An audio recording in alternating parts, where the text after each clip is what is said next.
제가 찬양을 듣는데 그런 생각이 드는 것 같아요. 내 평생 살아온 거 다 주님의 은혜라. 그 찬양을 듣는데 이렇게 주님께서 베푸신 은혜들이 이렇게 막 그 슬라이드처럼 저한테 보여지는 것 같아요. 제가 정말 부족한 사람이었는데 연합교회 제가 연합교회 사역을 할 수 있었던 것도 참 주님의 은혜였구나라는 생각이 들더라고요. 제가 연합교회 부목사로 오기 전에 작은 교회에 이제 그 목사 안수를 그 교회에서 받았거든요. 근데 너무 지쳤어요. 그 교회에서 사역을 하면서. 왜냐하면 제가 주일날 보통 설교를 7번 했거든요. 그 교회에서. 근데 작은 교회인데 왜 설교를 7번 하느냐? 왜냐하면 전도사님이 아무도 없어서 모든 부서를 제가 다 설교했어요. 유년부, 유치부, 중고등부, 한국말도 하고 영어도 하고 막. 그리고 그 목사님이 저한테 처음 오라고 그랬을 때 내가 좀 있으면 리타할 거니까 이 교회를 맡을 사람이 필요하니까 오라고. 전도사인 저에게 그렇게 해가지고 가가지고 저한테 다 맡기시고, 목사님은 은퇴하실 거기 때문에 새벽 기도나 이런 거 제가 다 했거든요. 주보 만드는 일부터. 결국에는 제가 연합교회 청년부 집회를 8번째 설교를 하러 왔었어요. 그 당시에 8번째 설교를 이제 7번째 설교는 그쪽에서 하고 청년부 연합 채플에서 처음 만들어지면서 저보러 이제 그 당시 김학진 목사님이 저한테 와서 설교를 해달라고 그랬어요. 8번째 제가 설교를 했는데 아직도 기억나요. 삭개오에 대한 설교였어요. 설교를 끝나고 내려왔는데 저희 와이프가 저한테 그러는 거예요. 아직 설교 안 끝났어. 그래서 물어봤어요. 김학진 목사한테. 제 설교가 안 끝났습니까? 그랬더니 예, 목사님 설교 시작할 때 무슨 질문하셨는데 그 답을 안 주고 내려오셨습니다. 그래서 제가 그거에 충격을 받아서 사표를 냈어요. 그 목사님한테. 목사님, 제가 이렇게는 도저히 내가 뭔 소리 하는지도 모르면서 사역을 하는 거는 말이 안 되는 것 같습니다. 그래서 사표를 내고 쉬고 있는데 하필이면 임태권 목사님이 저한테 연락을 주셨어요. 우리 교회 부목사로 오라고. 목사님 저의 그 사건을 어두운 비밀을 모르시고 저한테 오라고 부목사로 사요. 왜냐하면 저희 임태권 목사님이 저희 할아버님 교회 출석하셨거든요. 청년부 출석을 하셔서, 그러니까 어떻게 보면 저는 연줄에 의해서 연합교회를, 이 백에 의해서 연합교회를 오게 된 거예요. 그것도 어떻게 보면 흑역사인데. 그래서 제가 연합교회 부목사로 왔어요. 와서 또 제가 연합 체프를 제가 맡게 됐어요. 그래서 연합 체프를 맡고 설교를 하려고 앉았는데 앞에서 어떤 청년 부부가 특별 찬양을 하는데 처음 들어보는 찬양을 하는 거예요. 본인이 작사 작곡을 했다는 거예요. 그리고 찬양을 하는데 삭개오에 대한 찬양을 하는 거예요. 그래서 예배 끝나면 물어봤어요. 무슨 어떻게 이걸 쓰게 됐냐 그랬더니 그때 목사님이 오셨을 때 제가 은혜 받고 이 찬양을 쓰게 됐다는 거예요.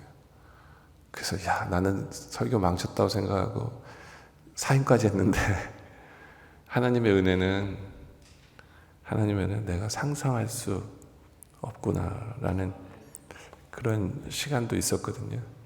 이렇게 찬양을 듣는데 내 평생 살아오는 게 다 하나님의 은혜였던 것 같아요.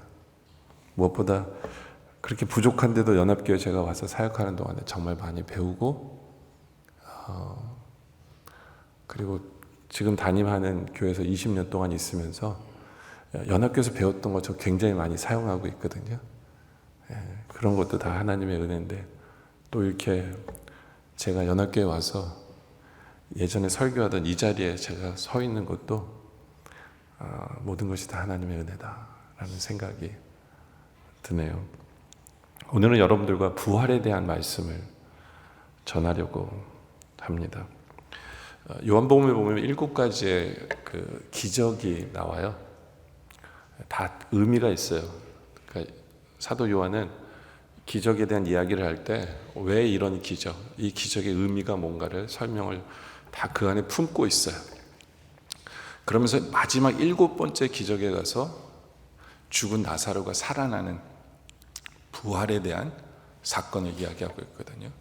근데 그 7가지 기적 중에 가장 큰 기적이, 가장 놀라운 기적이 죽은 나사로가 살아나게 하시는 그 기적이 가장 놀라운 기적이었습니다. 바로 그 부활에 대한 이야기를 나누고 싶어요. 그래서 오늘 우리 전체 주제가 그거잖아요. 하나님이 하십니다. 근데 4번째로 부활에 대한 얘기를 여러분들과 나누려고 합니다. 근데 우리가 첫 번째로 이 질문을 해보고 싶어요. 왜 예수님께서는 나사로가 죽기 전에 미리 안 오셨을까? 왜 신속하게 개입을 하지 않으셨을까? 라는 그 부분에 대한 이야기를 나누고 싶어요. 죽을 병에 걸린 거 알았거든요. 근데 예수님이 바로 안 오세요. 오늘 본문 3장 4절에 보면요, 11장 3절과 4절에 보면 이에 그 누이들이 예수께 사람을 보냅니다. 그래서 이르되 주여 보시옵소서, 사랑하는 자가 병들었나이다. 그렇죠? 병든 나사로가 주님이 사랑하는 사람이었거든요. 그래서 사랑하는 자가 병들었나이다 하니 예수께서 들으시고 이르시되 이 병은 죽을 병이 아니라 하나님의 영광을 위함이요 하나님의 아들이 이로 말미암아 영광을 받게 하려 함이로다 하시면서 정작 주님이 안 오시는 거예요. 말로만 죽을 병은 아니라고 했는데 결국엔 어떻게 돼요? 죽었잖아요. 그러면서 5절에 보니까 예수께서 본래 마르다와 그 동생과 나사로를 사랑하는데 어떻게 행동이 뭐냐면 예수님이 하신 행동은 나사로가 병들었다함을 들으시고 그 계시던 곳에 이틀을 더 유하세요. 아니 빨리 오셔야 되잖아요. 사랑하면 빨리 오셔야 되잖아요. 근데 빨리 안 오셨어요. 말과 행동이 다른 것처럼 느껴지게 하신 거예요. 근데 결국에는 나사로가 죽었죠. 죽으니까 어떻게 보면 누이들이 예수님한테 원망 비슷하게 얘기해요. 21절에 보니까 마르다가 예수께 여짜오되 주께서 여기 계셨더라면 내 오라비가 죽지 아니하였겠나이다 라고 얘기해요. 주님 왜 빨리 안 오셨나이까 라는 얘기하는 거예요. 32절에 보니까 마리아가 또 얘기해요. 마리아가 여기 예수 계신 곳에 가서 뵙고 그 발 앞에 엎드려 이르되 주께서 여기 계셨더라면 내 오라비가 죽지 아니하였겠나이다. 똑같아요. 마르다와 마리아가 다 그래요. 주님 왜 빨리 안 오셨어요? 주님 빨리 오셨으면 죽지 않았을 텐데 왜 주님은 빨리 안 오셨을까? 이런 질문을 던지죠. 여러분들 우리는 종종 이런 일을 만나고 합니다. 어떤 문제를 놓고 간절히 하나님께 기도하는데 어떻게 보면 몇 달을 몇 년을 기도하는데 강간무소식이에요. 답답합니다. 왜 하나님 응답이 없을까? 고민합니다. 우리의 병이 아파서 점점 아파지고 있는데도 하나님은 아무런 대답이 없으세요. 그럴 때 우리는 불신이 생길 수가 있어요. 불신이. 우리 연합교회도 오랫동안 기도한 제목이 있는 줄 알아요.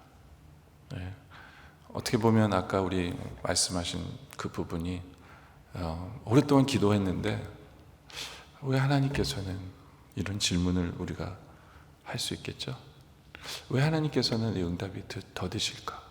근데 나사로의 케이스에 보면 나사로의 케이스는 아까도 말씀드렸죠. 요한복음의 기적 중에 가장 놀라운 기적이 바로 나사로의 사건이었다. 죽은 자가 살아나는 사건이었다.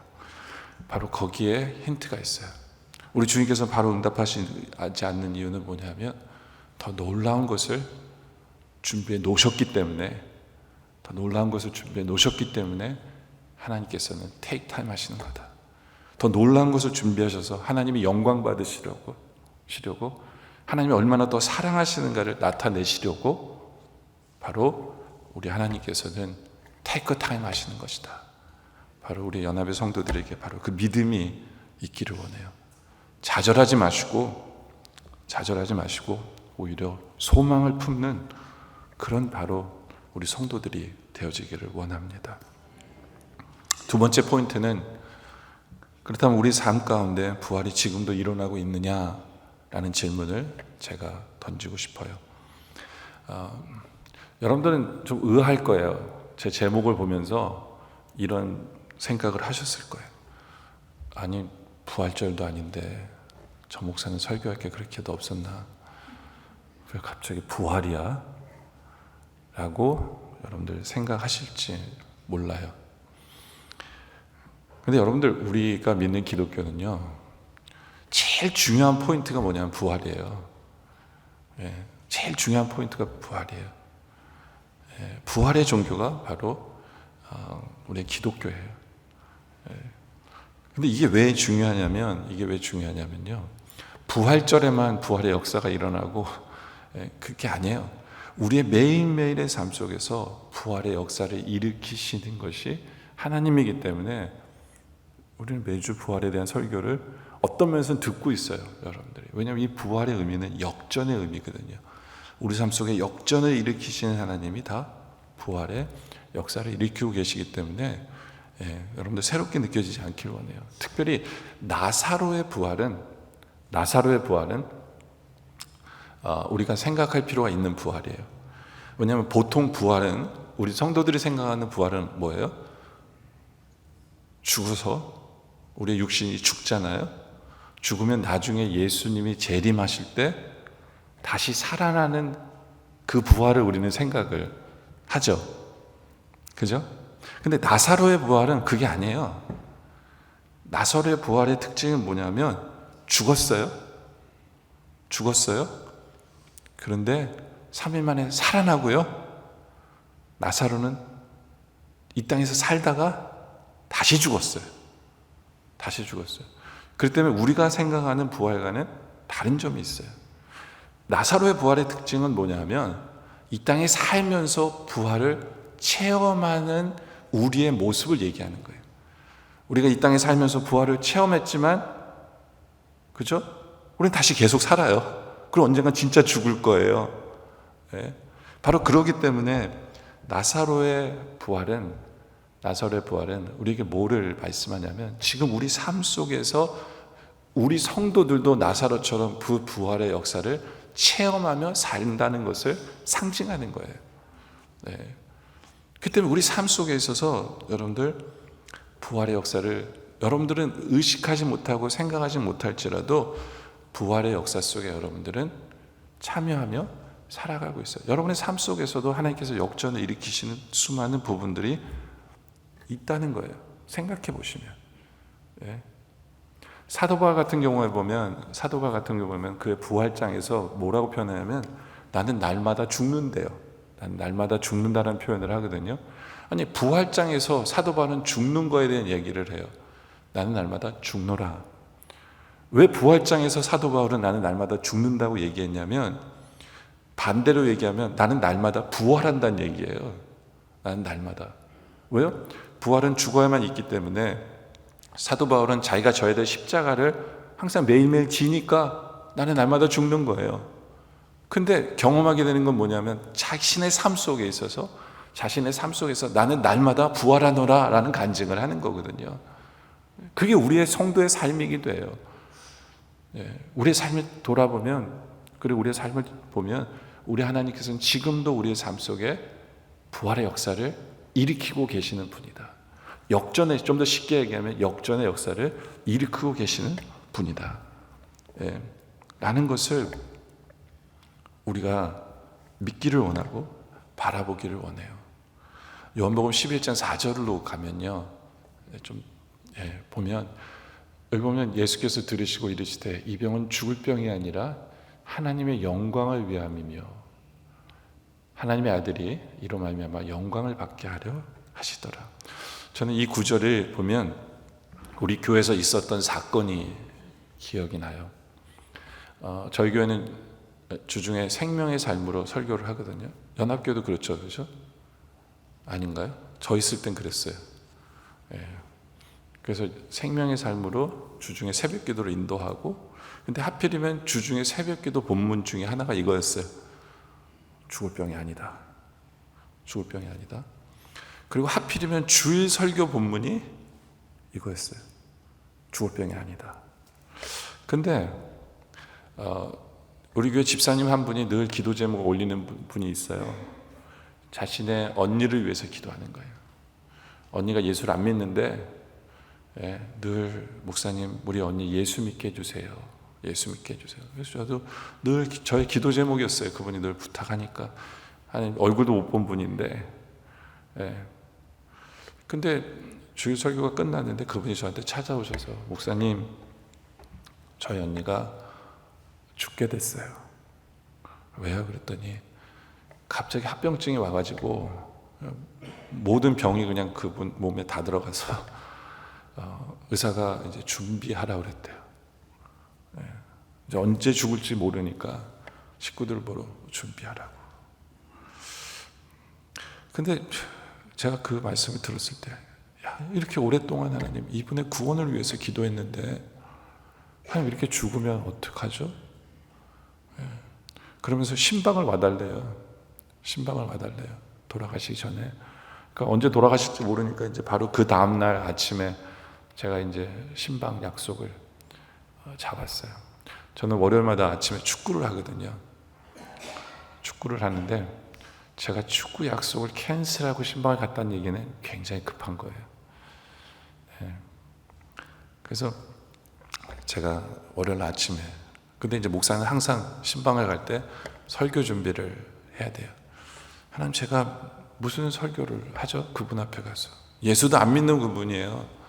예수도 안 믿는 분. 제가 무슨 설교를 하더라도 못 알아들을 수도 있는데, 뭐 예수 믿는 거에 대한 얘기를 할 수 있어요. 왜냐하면 죽기 전에 예수 믿고 죽게 하기 위해서 뭐 그런 설교도 할 수 있는데, 그날따라 머릿속에 아무런 성경 구절도 생각이 나지 않고 성경을 읽어도 뭐 이렇게 포인트를 잡을 수 있는 게 없는 거예요. 생각나는 건 이거밖에 없어요. 이 병은 죽을 병이 아니다. 이 병은 죽을 병이 아니다. 근데 제가 가서 이 설교하면 이건 미친 사람이죠. 의사들이 다 죽는다고 했는데, 그렇지 않아요? 그 식구들 다 있는데 가서 제가 이 병은 죽을 병이 아니라는 얘기를 하는 것도 너무너무 이게 말이 안 되는 거예요. 근데 기도하고 말씀을 암만 생각해도 떠오르는 말씀이 없고 이거밖에 얘기를 안 하시는 거예요. 하나님께서 이 병은 죽을 병 아니다. 그래서 제가 남들이 나 미쳤다고 하더라도 뭐 어떻게 해요? 이거 전하자. 그래서 제가 그분한테 가서, 그분이 제 설교는 들을 수 있어요. 말은 제대로 못 하시는데 고개는 끄덕일 수 있어서 제가 그랬어요. 저도 미친 사람 같지만, 저도 왜 여기 와서 이 얘기를 하고 있는지 모르지만 우리 하나님 그러시는데요, 이 병은 죽을 병이 아니래요. 살아나실 거예요. 근데 살아나면 꼭 기억하세요. 제가 이 말 한 거. 그리고 꼭 예수 믿으세요. 하나님이 살려주신 거니까 꼭 예수 믿으세요. 그리고 집에 왔어요. 근데 일주일 뒤에 이분이 살아났어요. 이분이 살아났어요. 제일 놀란 게 누군지 아세요? 제가 제일 놀랐어요. 그래도 식구들한테 미쳤다는 소리는 안 듣겠구나. 하나님 감사합니다.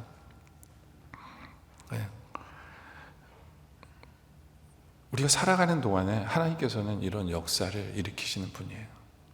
이런 게 바로 부활의 역사예요. 역전케 하신 하나님, 모든 상황을 뒤집어 놓으신 하나님, 바로 그 부활의 역사를 우리 성도님들도 지금 체험하실 거고 체험하실 수밖에 없고, 왜냐하면 부활의 주님이시기 때문에. 그리고 우리 삶 속에서 부활을 지금도 일으키시기 때문에 소망하고 기대하고 바라보시길 바라요. 그러면 우리도 간증거리가 넘쳐나고, 특별히 목사님을 모시는 일 앞에서도 여러분들은 이 간증을 분명히 하실 것이라고 저는 믿습니다. 근데 그것뿐만 아니라 여러분의 삶 속에 있어서도 그것을 간증할 수 있는 여러분들이 되길 원해요. 그런데 이 부활의 역사를 체험하기 위해서는요, 누군가는 좀 죽어야 돼요. 그 세 번째 포인트예요. 죽어야만 부활을 체험할 수 있어요. 그래서 주님이 지체하신 거예요. 언제 나사로에게 가셨어요? 14절에 보니까 예수께서 밝히 이르시되 나사로가 죽었나이다. 참 재밌어요, 이 표현이. 밝히 이르시되. 아니, 누가 죽었는데 뭐가 밝아요? 그렇잖아요. 근데 예수님은 어떤 면에서 익사이팅하게, 노릇하게, 야, 죽었다, 가자. 왜요? 죽을 때만 기다리신 거예요. 왜요? 부활은 죽어야만 일어나기 때문에 그래요. 죽어야만 일어나기 때문에. 이게 공식이에요. 하나님의 공식이에요. 마가복음 8장 31절에도 보면 인자가 많은 고난을 받고 장로들과 대제사장들과 서기관들에게 버림받아 죽임을 당하고, 죽임을 당한 후에 어떻게 해요? 사흘 만에 살아나야 할 것을 가르쳐. 그들에게 얘기한 거예요. 야, 내가 죽었기 때문에 3일 만에 나 살아난다. 죽어야 돼요. 죽어야 돼요. 예. 여러분들, 우리의 삶 속에 있어서도 우리의 부활의 역사를 체험하기 위해서 누군가가 죽어야 돼요. 죽는다는 것은 우리의 육신이 죽는 것뿐만 아니라 어쩔 때는 내 고집이 죽는 것을 의미하기도 해요. 내 생각과 내 상식이 죽는 것도 의미하기도 해요. 아까 제가 얘기했죠. 예? 이 사람 죽을 병이 아니야라고 얘기하는 거 있잖아요. 정말 제 생각은 죽이고 가서 얘기한 거예요. 남들이 좀 미친 사람이라고 얘기할 거 생각하면서 가서 한 거예요. 제가 하면서도 야, 내가 미쳤지. 예? 정말 어떤 면에서는 목사의 체면과 목사의 모든 거 다 죽이고 하나님 하라고 하니까 제가 합니다. 그러니까 누군가가 죽었을 때 부활의 역사를 체험할 수 있게 되는 것이 바로 부활이다. 그러면서 성경의 공식을 얘기하죠. 성경의 공식을. 마태복음 10장 39절에 이런 공식이 있어요. 자기 목숨을 얻는 자는 잃을 것이요 나를 위하여 자기 목숨을 잃는 자는 얻으리라. 그래서 더 큰 공식이 있죠. 요한복음 12장 24절에 내가 진실로 너에게 이르노니 한 알의 밀이 땅에 떨어져 죽지 아니하면 한 알 그대로 있고 죽으면 많은 열매를 맺는 것. 이것이 공식이에요. 이것이 하나님의 공식이에요. 누군가가 죽어야 돼요. 여러분들, 우리 연합교회 부활의 역사가 체험되기를 원합니까? 그러면 여러분들이 내가 어떻게 내 성격을 죽이고 내 생각을 죽이고 주님 앞에서 어떻게 죽을 것인가를 생각하셔야 돼요. 그럴 때 하나님께서는 그 죽음을 많은 열매를 맺게 하시는 도구로 사용하신다 라는 거죠. 그죠? 여러분들, 우리 주님도 그렇게 하신 거예요. 우리 주님도. 주님이 직접 죽으신 거예요. 부활을 위해서. 근데 왜 죽어야 되느냐면요. 왜 죽어야 되냐면 다른 사람을 위해서 죽어야 된다는 거예요. 나를 위해서 죽는 게 아니라 항상 부활의 목적은요. 부활의 목적은 누구에게 있냐면 내 이웃을 위해서, 교회를 위해서. 여러분, 나사로 같은 경우에도 보면 죽었잖아요. 왜 주님께서 죽게 하셨을까요? 나사로의 죽음을 통해서 다른 사람에게 부활의 역사를 알리기 위해서요. 그러니까 나사로의 죽음도 솔직히 나사로를 위한 게 아니에요. 나사로의 죽음을 통해서 다른 사람에게 이익이 되게 하기 위해서 죽은 거예요. 항상 부활의 죽음의 목적은 그거예요. 저는 나사로를 생각하면 좀 마음이 아파요. 나사로는 평생 살면서 하나님 앞에 그랬을 거예요. 하나님, 왜 나 살려주셨어요? 저 천국에 있을 때 진짜 좋았는데 왜 나 살려주셔서 왜 내가 이 생고생을 지금 하고 있습니까? 그렇지 않아요? 근데 왜 그래요? 우리에게 부활의 역사를 보이기 위해서 그런 거예요. 이 목사가 이 설교하게 하기 위해서 그 사람 한 사람 희생한 거잖아요. 그렇죠? 항상 이 부활의 역사는 내가 다른 사람을 살리기 위해서, 교회를 살리기 위해서 내가 죽어야지 하는 바로 그 마음, 그 결단이 있어야 돼요. 내 희생이 있어야 된다라는 것을 기억하시길 원해요. 네? 그때 이제부터는 정말 우리 연합의 부활을 기대하세요. 그럼 각자 한 사람 한 사람이 고민하셔야 돼요. 내가 어떻게 죽을까? 내가 어떻게 죽을까? 예수님께서 나를 위해서 죽으신 것처럼 내가 어떻게 죽을까? 바로 이것을 고민하시기 바라요. 저는 예수님께서 십자가에 달리신 그 은혜, 부활하신 그 은혜, 이런 걸 생각하면서 어느 날 저희 교회 사무실에는 이 어항이 있었거든요. 어항이 있었어요. 그래서 제가 그 어항을 이렇게 보면서 그 생각이 들더라고요. 제가 그 어항을 만약에 이제 다 처음부터 만드는 거예요. 어항을 창조하였더라. 명치호가 어항에다 돌도 넣고 해초도 넣고 물도 넣고 어항을 창조하였어요. 물론 태초는 아니지만 제가 어항을 창조했어요. 네. 그래서 어항에 해와 달도 넣었어요. 이렇게 불도 달아주고 산소통도 넣어주고 했어요. 네. 그러니까 그 안에 뭐예요? 식물도 만들었고 식물도 넣고 땅도 창조하였고 물고기도 종류별로 넣었어요. 네. 그래서 보시기에 심히 좋았더라. 참 이쁘게 만들었다. 네. 정성을 그리고 들여서 키워요. 네. 물의 온도, 먹이도 주고. 네. 네. 그래서 잘 물고기들이 살 수 있도록 합니다. 네. 근데 이 물고기들이 자기를 만들어준 주인을 알지 못해요. 네. 그리고 제가 그 물고기를 얼마나 사랑하는지도 전혀 몰라요.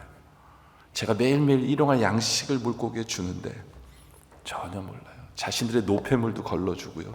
공기방울도 날마다 산소도 공급해 주는데 이 물고기들이 주인에게 전혀 감사할 줄 몰라요. 네.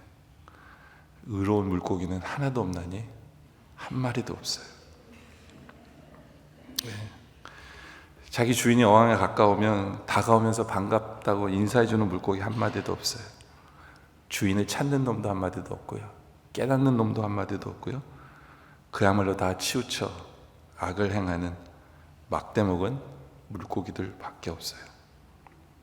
왜냐하면 피조물에 불과한 물고기에 그들에게는 그들의 지능은 그거밖에 안 돼요. 물고기의 양심은 그거밖에 안 돼요. 네. 그들을 창조한 창조주인 명초라는 존재를 도저히 알지 못해요. 네. 근데 무슨 수로 이 파괴된 관계를 회복할 수 있을까요? 파괴된 관계를 회복하려면 딱 하나밖에 없어요. 그건 뭐예요? 내가 물고기가 돼서 어항에 들어가는 수밖에 없어요. 그거 한 가지밖에 없어요. 네. 그래서 물고기가 돼서 깜빡깜빡하면서 의사를 전달하는 방법밖에 없어요. 근데 설령 나에게 그런 능력이 있다 손 치더라도 말도 안 되는 얘기예요. 어림도 없는 얘기예요. 내가 아무리 물고기를 사랑한다 할지라도 내가 내 아들에게 야, 너 물고기가 돼서 어항에 들어가서 내 뜻을 좀 전해. 말도 안 되는 얘기잖아요. 만물의 영장인 인간이 하등동물인 물고기를 전락시키는 건 말도 안 돼요. 저 자신은 물론이지만 제 아들에게도 그걸 시키는 건 더 말이 안 되는 거예요. 나의 사랑을 증명하기 위해서 내 아들을 물고기로 둔갑시키는 건 말도 안 되는 거예요.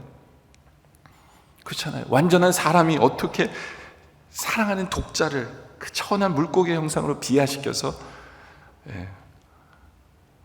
거기다가 어항에 들어가서 잘 살게 하는 것도 아니에요. 들어가가지고 나머지 물고기들에게 그냥 고통당하고 찢김을 당하고 입으로 막 그 안 좋은 소리 듣게 하고 그렇잖아요.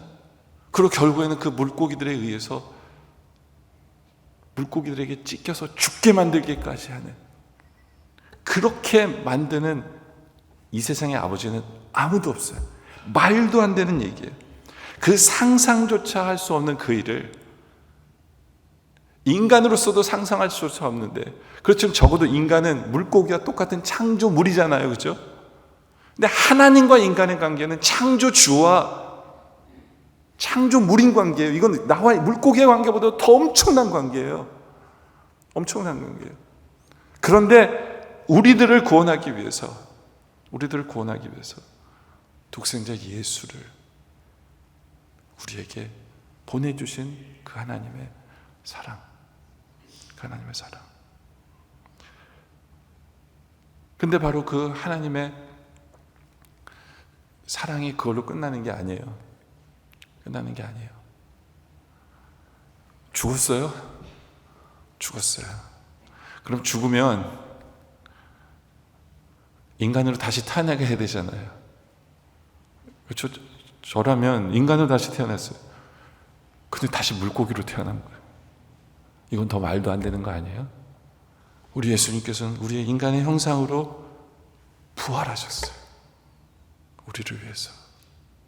그리고 그 모습으로 우리를 위해서 하나님 우편에서 우리를 위해 지금도 기도하고 계세요. 그 말도 안 되는 그 사랑, 그 사랑의 역사 속에는 바로 그 부활의 역사가 우리 삶 속에 이루어지게 하기 위한 사랑이 포함되어 있다는 것을 기억하기를 원합니다. 여러분들, 그러한 놀라운 사랑을 베푸신 우리 하나님께서 우리 연합교회를 얼마나 사랑하시겠어요? 그렇죠? 우리 연합교회를 얼마나 사랑하시겠어요? 여러분의 성도들 한 사람 한 사람 연합을 가려면 사랑하시기 때문에 바로 그 여러분을 그렇게 사랑하신 하나님께서 여러분의 삶 속에 이제 부활의 역사를 일으키실 거예요. 이제 우리 할 일은 뭐예요? 내가 어떻게 죽을까? 내 성깔을 어떻게 죽일까? 나의 고집을 어떻게 죽일까? 내가 죽을 때 우리 가정이 부활의 역사를 체험하게 되고, 내가 죽을 때 우리 연합교회가 부활의 역사를 체험하게 된다. 바로 그것을 간증할 수 있는 우리 모두가 되어지시기를 주님의 이름으로 축원합니다. 기도드리겠습니다. 아버지 하나님,